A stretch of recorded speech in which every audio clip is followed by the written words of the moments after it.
আসসালামু আলাইকুম। সার্ভেইং 3 এর আজকের আলোচনায় তোমাদের সবাইকে অনেক শুভেচ্ছা এবং স্বাগতম। আজকে আমরা সার্ভেইং 3 এর প্রথম অধ্যায় থেকে খুবই গুরুত্বপূর্ণ একটা বিষয় নিয়ে আলোচনা করব। তো আমরা পরীক্ষায় দেখতে পাই যে আমাদের এরকম একটা প্রশ্ন কিন্তু আসে এবং এটা খুবই জরুরি এবং খুবই গুরুত্বপূর্ণ। সেই বিষয়টা হচ্ছে যে বৃত্তাকার বাঁকের ক্ষেত্রে প্রমাণ করো যে বাঁকের মোট স্পর্শক কোণ কেন্দ্রীয় কোণের কি হবে? অর্ধেক হবে। ঠিক আছে? তো এই প্রশ্নটা কিন্তু খুবই গুরুত্বপূর্ণ আমাদের পরীক্ষার জন্য। সো এই প্রশ্নটার ক্ষেত্রে আমরা সলভ করার ক্ষেত্রে অনেক ধরনের জটিলতা ভোগ করি। তো আজকের এই ক্লাসের মাধ্যমে আমি আশা করব তোমাদের সেই জটিলতা তোমরা কাটিয়ে উঠতে পারবা। আচ্ছা, প্রথম কথা হচ্ছে আমরা বৃত্তাকার বাঁক বলতে আমরা কি বুঝি। প্রথমত আমরা যদি খেয়াল করি, আমি এইরকম একটা বাঁক চিন্তা করলাম। আচ্ছা, এরকম একটা বাঁক, এই বাঁকের দুইটা প্রান্তবিন্দু হচ্ছে এ এবং বি। আমরা নর্মালি বাঁক বুঝি অ্যাঙ্গুলার যেটা হয় আর কি। ঠিক আছে? আচ্ছা, তো এটা একটা চাপের মতো দেখা যাচ্ছে। আচ্ছা, এখন আমরা একটা জিনিস চিন্তা করি। দেখো, এটা যদি একটা বৃত্তের তুমি একটা চাপ চিন্তা করো, যেহেতু এখানে বলেই দিয়েছে এটা হচ্ছে একটা বৃত্তাকার বাঁক, তার মানে তুমি এটা একটা বৃত্তের চাপ চিন্তা করতে পারো। আচ্ছা, তো এখন যে বিষয়টা সেটা একটু খেয়াল করি আমরা। তো এখন আমরা এ বিন্দুতে যদি একটা স্পর্শক অঙ্কন করি, আর যেহেতু এটা হচ্ছে একটা বৃত্তাকার বাঁক, তার মানে অবশ্যই একটা কি আছে? কেন্দ্র আছে। তো আমরা সেই কেন্দ্রটা চিন্তা করি হচ্ছে, ধরো ও চিন্তা করলাম। আমরা কেন্দ্রটা কি চিন্তা করলাম? ও। আমরা প্রথমত এই ও এ যোগ করি এবং ও বি যোগ করি, তাহলে এইখানে আমাদের যে কোণটা তৈরি হয়েছে সেই কোণটাকে যদি আমরা ডেল দ্বারা প্রকাশ করি, তাহলে এটা কিন্তু হচ্ছে আমাদের কেন্দ্রীয় কোণ, তাই না? তাহলে এই যে আমরা ডেলটা বললাম, এই ডেলটা হচ্ছে কি আমাদের বলতো বাঁকের কেন্দ্রীয় কোণ। এখন আমরা এ বিন্দুতে একটা স্পর্শক অঙ্কন করতে পারি, বি বিন্দুতে একটা স্পর্শক অঙ্কন করতে পারি, অঙ্কন করে ফেলি। এখন আমরা এ বিন্দুতে একটা স্পর্শক অঙ্কন করি, এই যে আমাদের একটা স্পর্শক। সিমিলারলি আমরা বি বিন্দুতে একটা স্পর্শক অঙ্কন করে ফেলি। আচ্ছা, তো সাপোজ মনে করো এই দুইটা স্পর্শক একটা নির্দিষ্ট বিন্দুতে যায়া ছেদ করলো, একটা নির্দিষ্ট বিন্দুতে যায়া কি করলো? ছেদ করলো। এই বিন্দুটাকে আমরা সি বিন্দু কল্পনা করি। ক্লিয়ার? আচ্ছা, এখন বিষয়টা খেয়াল করো। তো এখন আমরা বৃত্তের ক্ষেত্রে বা বিভিন্ন উপপাদ্যের মধ্যে আমরা জানছি যে এই যে দেখো, কোন একটা বৃত্তের ক্ষেত্রে একটা স্পর্শক ওই স্পর্শবিন্দুগামী যে ব্যাসার্ধটা থাকে তার সাথে কিন্তু 90 ডিগ্রি কোণ তৈরি করে। তো আমি বলতে পারি এই যে দেখো O A B C, O A C, এই কোণটা কিন্তু হচ্ছে 90। সিমিলারলি এই কোণটা হচ্ছে কত? আমাদের 90 ডিগ্রি। আমি কিছু বেসিক বিষয় তোমাদেরকে বোঝানোর চেষ্টা করছি, তারপরে কিন্তু আমি প্রমাণে যাব। আচ্ছা, এখন আমরা আরেকটা বিষয় খেয়াল করি। আমরা যদি এ বি যোগ করে দিই, আচ্ছা এ বি যোগ করে দিলাম। এখন একটা বিষয় খেয়াল করো, আমরা উপপাদ্যের মধ্যে নবম দশম শ্রেণীতে একটা বিষয় পড়েছিলাম, সেটা হচ্ছে যে দেখো এই স্পর্শ বিন্দুগামী, আমরা যদি কোনো বৃত্তের দুইটা স্পর্শ বিন্দুগামী বিন্দু নেই, সেই ক্ষেত্রে এই ছেদবিন্দু হতে এই সিএ এবং সিবি বা বিসি, এই দূরত্বগুলা কিন্তু কি হয়? সমান হয়। এখন তুমি যদি এই এবিসি ত্রিভুজের কথা একটু কল্পনা করো, এবিসি ত্রিভুজের কথা যদি একটু কল্পনা করো, তাহলে দেখো এটা যদি ভূমি হয়, তাহলে এই দুইটা বাহু যেহেতু সমান, তাহলে সমান সমান বাহু অবশ্যই ভূমির সাথে কি করবে? সমান সমান কোণ তৈরি করবে। দ্যাট মিন্স আমি বলতে পারি এই কোণটা আর এই যে এই কোণটা, এই দুইটা কোণ কিন্তু সমান। আমরা এই দুইটা কোণকে গামা দ্বারা প্রকাশ করি। কি দ্বারা প্রকাশ করলাম? গামা। এবং এই যে কোণটা আমাদের এখানে উৎপন্ন হয়েছে এটাকে আমরা থিটা দ্বারা প্রকাশ করি। তাহলে এই যে এটাই হচ্ছে কিন্তু আমাদের স্পর্শক কোণ। ঠিক আছে? এই যেখানে বলছে দেখো যে বাঁকের স্পর্শক কোণ, তাহলে বাঁকের স্পর্শক কোণটাই হচ্ছে আমাদের এই যে এটা। ক্লিয়ার? আমি যদি এখানে একটা আনুভূমিক লাইন কল্পনা করি, তাহলে এই আনুভূমিক লাইন স্পর্শকের সাথে যে কোণ তৈরি করছে সেটাই তো আমাদের কি হবে? বাঁকের একটা স্পর্শক কোণ হবে। তাহলে এই যে যে স্পর্শক কোণটা, এই স্পর্শক কোণটা কেন্দ্রীয় কোণের কি হবে?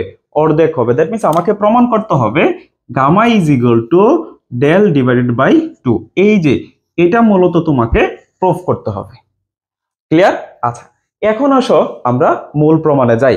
প্রথমত আমরা যদি এবিসি ত্রিভুজের ক্ষেত্রে একটু কল্পনা করি, তাহলে ত্রিভুজ এবিসি এর ক্ষেত্রে আমরা জানি ত্রিভুজের তিনটা কোণের সমষ্টি কত ডিগ্রি হয়? 180 ডিগ্রি। এখানে কোণগুলো খেয়াল করো। এই যে দেখো, আমি যদি এবিসি ত্রিভুজের কথা কল্পনা করি, তাহলে এখানে তিনটা কোণ হচ্ছে এই এ ভি সি, মানে যে এই গামা কোণটা, সিমিলারলি আবার বলতে পারো বি এ সি মানে যে এই কোণটা, এবং আরেকটা কোণ হচ্ছে যে থিটা বা বলতে পারো এসিবি কোণ। এই তিনটা কোণের সমষ্টি কত? 180, একটু লিখে ফেলো। তাহলে কি লিখতে পারি আমি এখানে? এবিসি কোণ প্লাস বিএসি কোণ প্লাস এসিবি কোণ ইজ ইকুয়াল টু 180 ডিগ্রি। এখন এবিসি, এই যে দেখো এবিসি, এই কোণটা কত? গামা। তাহলে gamma plus BAC similarly gamma এবং এসিবিটা হচ্ছে আমাদের থিটা ইজ ইকুয়াল টু হচ্ছে 180 ডিগ্রি। বা এখানে বলা যায় যে 2 gamma plus theta is equal to 180 degree. এটাকে তুমি 1 নং ইকুয়েশন লিখে ফেলো। দেন আসো এখন আমি এই পুরাটা নিয়ে একটু কল্পনা করব। কিরকম একটু খেয়াল করো। যেমন আমি এখন চিন্তা করব এ ও বি সি এই চতুর্ভুজটা নিয়ে। এখন আমরা জানি চতুর্ভুজের 4 কোণের সমষ্টি কত? 360 ডিগ্রি। তাহলে এখন আমরা একটু চিন্তা করি।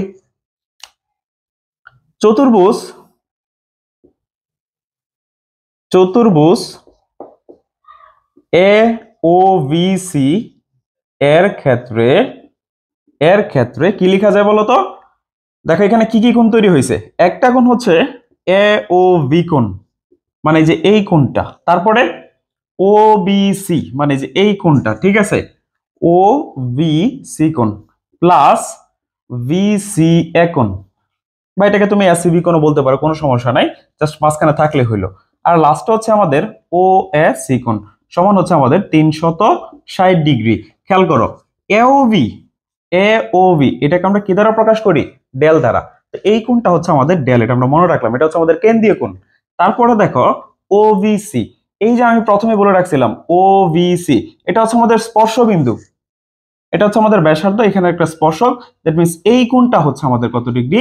90 ডিগ্রি। তাহলে ওবিসি হচ্ছে 90 আর বিসিএ, এটা চিন্তা করো, বিসিএ এটা হচ্ছে আমাদের থিটা। তাহলে আমি এখানে লিখতে পারি বিসি এটা হচ্ছে আমাদের কত? থিটা। প্লাস ওএসি, দেখো ওএসি এটাও কিন্তু আমাদের 90 degree, plus 90 is equal to হচ্ছে 360। তাহলে এখানে আমাদের কি থাকে আমরা এটা দেখি। তাহলে এখানে আমার থাকতেছে del plus theta plus 180 degree সমান হচ্ছে 360 ডিগ্রি, বা del plus theta is equal to 360 মাইনাসের 180, দ্যাট ইজ ইকুয়াল টু হচ্ছে 180 ডিগ্রি। তাহলে এইখান থেকে আমরা দেখো আরেকটা ইকুয়েশন প্রতিষ্ঠা করতে পারি। তাহলে আমাদের এখানে দুইটা ইকুয়েশন প্রতিষ্ঠা হয়ে গেল।